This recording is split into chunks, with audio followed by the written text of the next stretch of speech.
ministro Alexandre Moraes retirou o sigilo sobre a investigação da tentativa de golpe de Estado no Brasil, ocorrida no fim de 2022 e início de 2023. São mais de 800 páginas no relatório da Polícia Federal que trazem uma radiografia dessa conspiração que pretendia, sim, instalar uma ditadura no Brasil. Eles falavam em nome da liberdade, da democracia, como já haviam feito em 1964. Bom, o relatório foi tornado público, foi entregue para o Procurador-Geral da República, Paulo Gonet, que agora, com base nessas investigações, decide como vai denunciar, quem vai denunciar, por quais crimes serão denunciados estes militares e civis que fizeram parte da conspiração. Jair Bolsonaro é citado explicitamente várias vezes como líder maior desse esquema golpista. O relatório também aponta as responsabilidades de generais, como general Augusto Heleno, general Braga Neto, que era o vice lá na chapa do Bolsonaro, e chegou a fazer uma reunião na casa dele para articular as ações golpistas. O general Paulo Sérgio, que foi ministro do Bolsonaro, e o almirante Garnier, que foi chefe da Marinha, chefe máximo da Marinha do Brasil, envolvido, indiciado por golpe de Estado. Essa reunião na casa do Braga Neto foi realizada em novembro de 2022. Estamos falando de um general, hein, gente?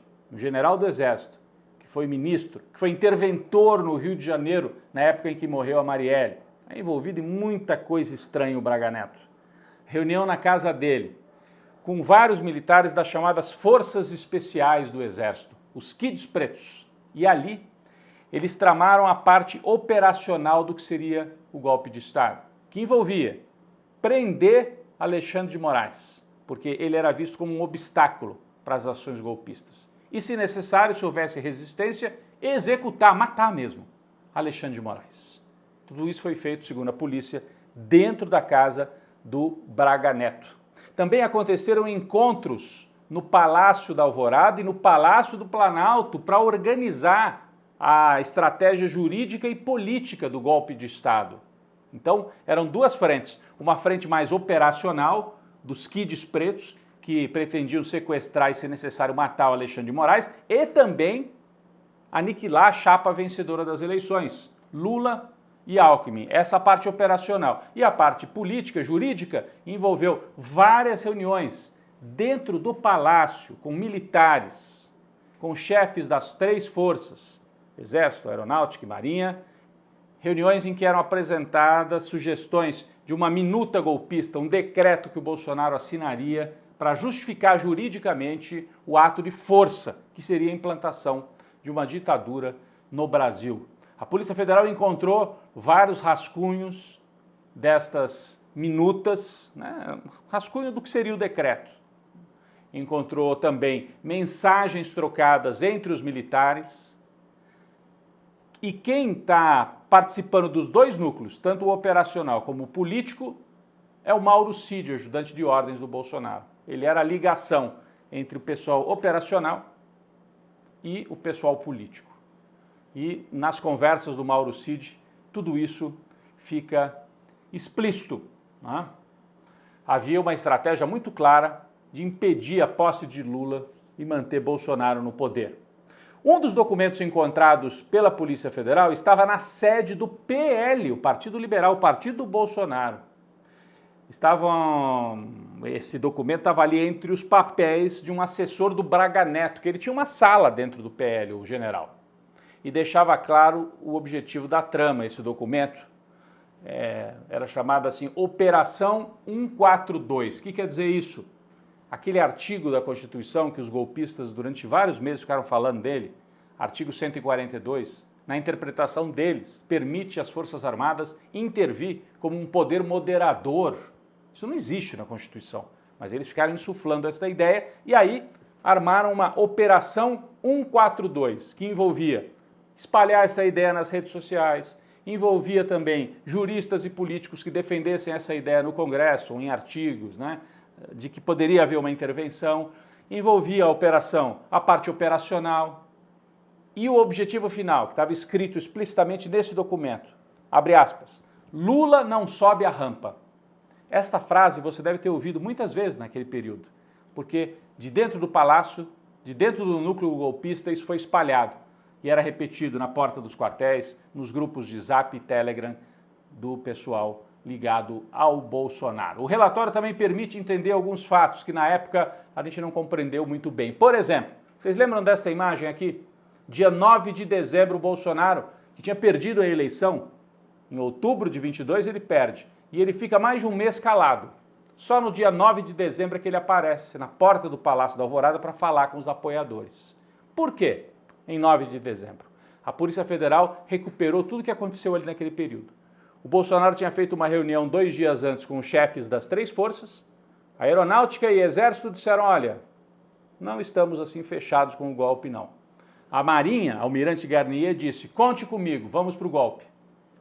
E aí o Bolsonaro ficou na dúvida e convocou, no dia 9 de dezembro, para conversar com ele, um general chamado Estevam Teófilo.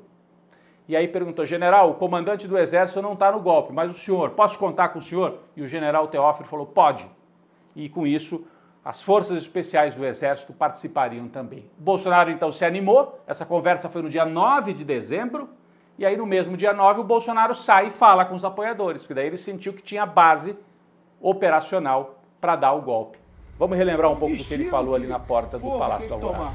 Quem decide o meu futuro, para onde eu vou, são vocês. Quem decide para onde vai as Forças Armadas são vocês.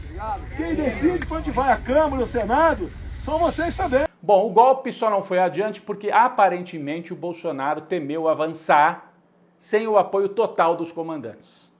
Mas a conspiração existia. A Marinha topou e setores grandes do Exército também toparam. É importante a gente ter isso muito claro e essas pessoas têm que pagar. Porque, mas o golpe não se consolidou. Se tivesse se consolidado, nós nem estaríamos aqui. Então é crime colocar em prática, conspirar, atacar as instituições, como eles fizeram, sob coordenação do Jair Bolsonaro. Vamos esperar a denúncia agora da Procuradoria-Geral da República, que tem que responsabilizar Bolsonaro e os seus asseclas. Enquanto isso, na semana em Brasília, a gente teve também o pacote finalmente anunciado por Fernando Haddad, porque havia uma cobrança do mercado, dos setores assim mais liberais, tem que cortar gastos, o governo tem que reduzir os gastos, tem que cortar. O Haddad entregou o pacote finalmente, mas daí veio algo que o mercado financeiro não esperava. De um lado, corte de despesas do governo e de outro, corte de impostos para quem ganha menos.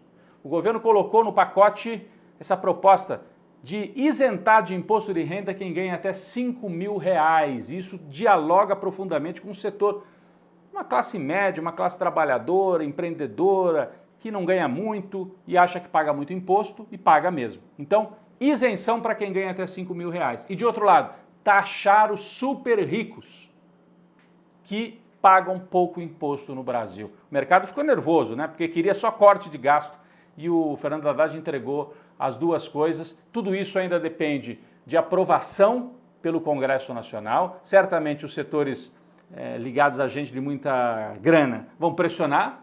Não, mas não pode taxar os ricos. Vai taxar a pobreza, vai penalizar o rico.